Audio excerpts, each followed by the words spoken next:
For the past 2 weeks, I've been driving a Toyota Highlander Hybrid Limited, 2010 model. Take you around the outside of the car. We've had this for the last 2 weeks. We took it on our vacation to New Brunswick, Canada, and Cape Cod.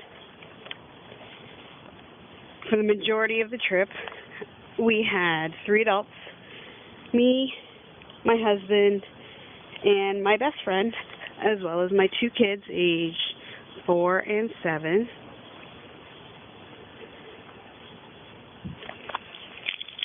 Take you inside the car, into the driver's side. On the door, we have a lockout button for the windows, automatic unlock and locking key, as well as all of the window functions for all of the windows in the car. Space here to keep things. We kept an umbrella as well as water bottles inside. Seat adjustments, really easy to use. They're all automatic. You can adjust the height.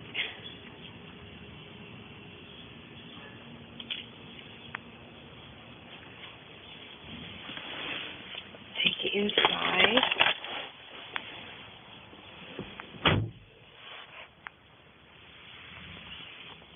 Buttons for mirror adjustments, defrost, AC power, as well as your light dimmer and your trunk buttons.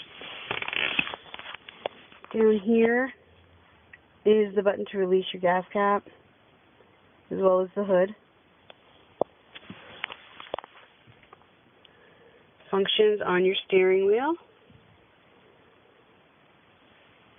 We have volume functions as well as a scanning or speak for your radio, which mode you'd like the radio in. The car does come with AM, FM, as well as XM radio in this version. This is for your phone, which you can sync to the car, your display, as well as voice recognition. This is the touch screen here with the radio controls, and we have another screen on top. 2 cup holders, make it 4 cup holders. At first, my reaction was, why the heck do you need 4 cup holders in the front seat? Let me tell you, it came really handy on this road trip.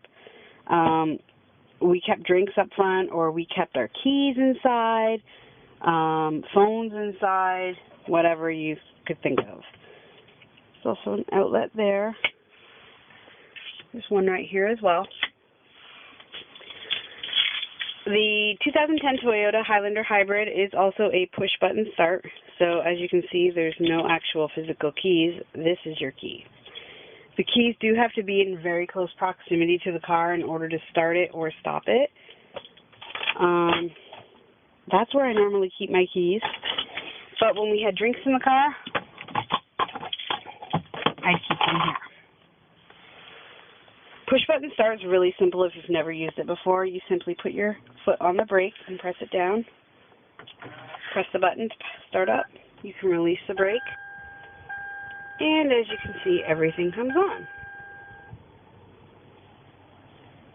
As you can see, we need some oil changed here soon, which is a great thing. It tells you what needs to be done in the car. This is your battery gauge for the hybrid motor. Coolant, mileage, your gears, gas fuel, and your speed.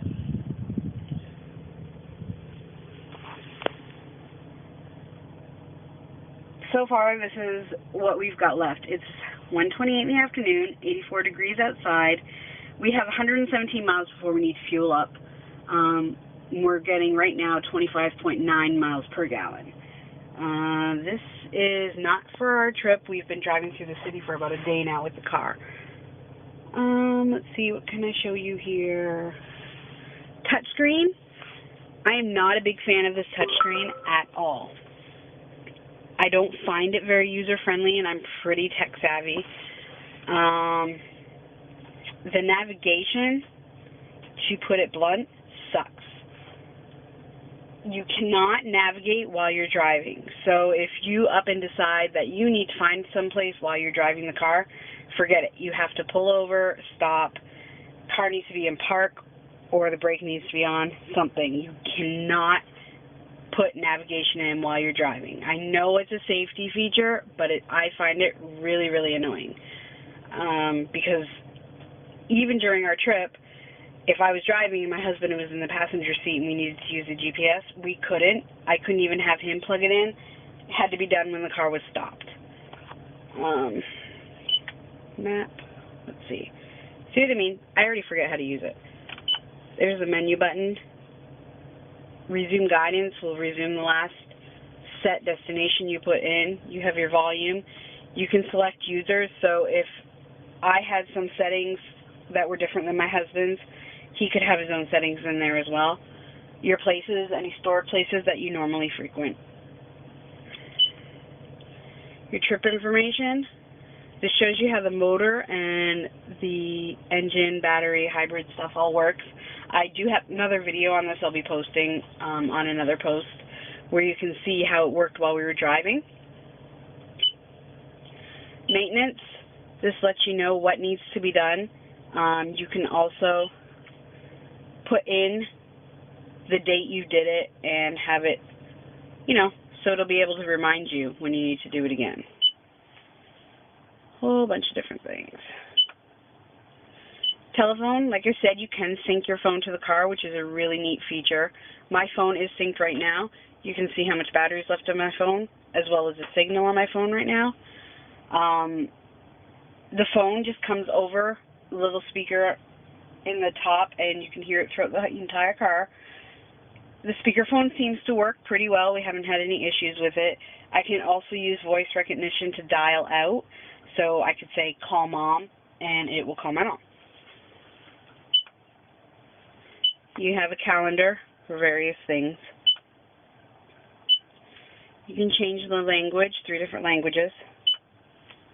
And you have your normal screen settings. If we press the display, you can change the display, how you want it to look, the contrast, brightness, if you want it off.